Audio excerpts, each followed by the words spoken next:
Hey everyone, it's Megan Elizabeth with AboveRubyStudio.com. Thanks so much for checking this out today. I'm going to do a really quick card using the Lost and Found collection Oliver. There's two collections in the Lost and Found 3 set from My Mind's Eye, Oliver and Ruby. And Oliver has these beautiful grays, yellows, and blues. And these are the three different sheets that I'm using from this collection to create an A2 size greeting card. And it's going to be really simple. And the one thing that I wanted to point out and show that's different from this type of card is I'm not using a solid cardstock. I am actually going to be using the pattern paper as my base for my card. And with this particular collection, you can do that really, really easily. And don't be afraid to have a pattern on the inside of your card.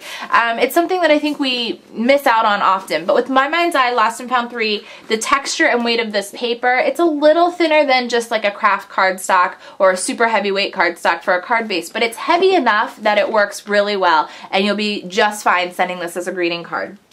So what I did was I took this beautiful paper here from this collection and I cut it down to make my A2 size card. So what I did, I cut an 11-inch strip this way. So this is 11 inches by 4 1/4 inches across. And this makes my A2 size card. I left the really subtle pattern on the inside so it's really easy to write with any color pen on the inside of your card, and just bone folded it over. The next thing I did was I cut out these other two pattern papers, beautiful pattern papers. Aren't they gorgeous? You almost like don't want to use them. They're so pretty. But I cut them down to be 5 inches. It's 5 inches by 3 3/4 inches. And then this one is 4 3/4 inches by 3 1/2 inches. And I'm just going to adhere this together, really simple. Now you could use a border punch or something along those lines to give it just a little extra decorative edge, but what I'm going to do, instead of doing that, is grab some of the decorative tape or washi tape that comes in this collection, and I'm just going to give it a little bit of an extra edge with this. It's going to give it just a pretty little lacy edge before I put down this next thing. So it's a really thin tape. It's like almost a paper thin, if you're not familiar with decorative or washi tape.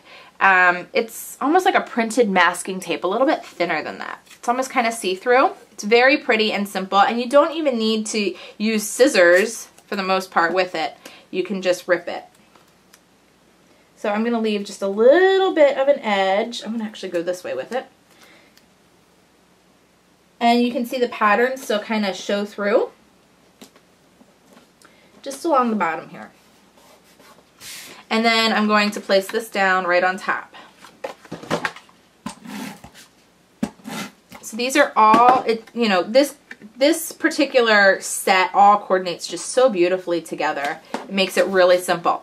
Now I'm going to grab some of the enamel dots. Enamel dots work like, I love them, compare them to Viva Decor Pearl pens, but they're already dry and they have adhesive backing on them. So if you're really in a hurry, you don't get as great of a value as you do with the Pearl pens. The Pearl pens are just going to go forever and ever, and you can create any size you want. But these are great for quick projects. So I'm going to grab just a couple of the dots here, and I'm going to place them down in the 4 corners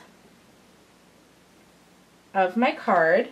All right. And I'm going to kind of alternate the colors that I'm using. And, well, you know what? I'm actually just going to use the dark and the gray on this card. But everything just goes so great. It makes creating so easy. You know, you have a lot of variation in the colors and the patterns, but when things coordinate for you, you can really just, you know, kind of can't go wrong. You can mix and match things to your heart's content. All right, so that's there. And the final thing I'm going to do for this, now we can kind of have fun doing everything, but this is your 1 in a million. It already has my sentiment right on there. I could go in with stamps, or I could go in with a variety of different decorative brads and put different things on here, but this is already a pre-die cut adhesive back sticker.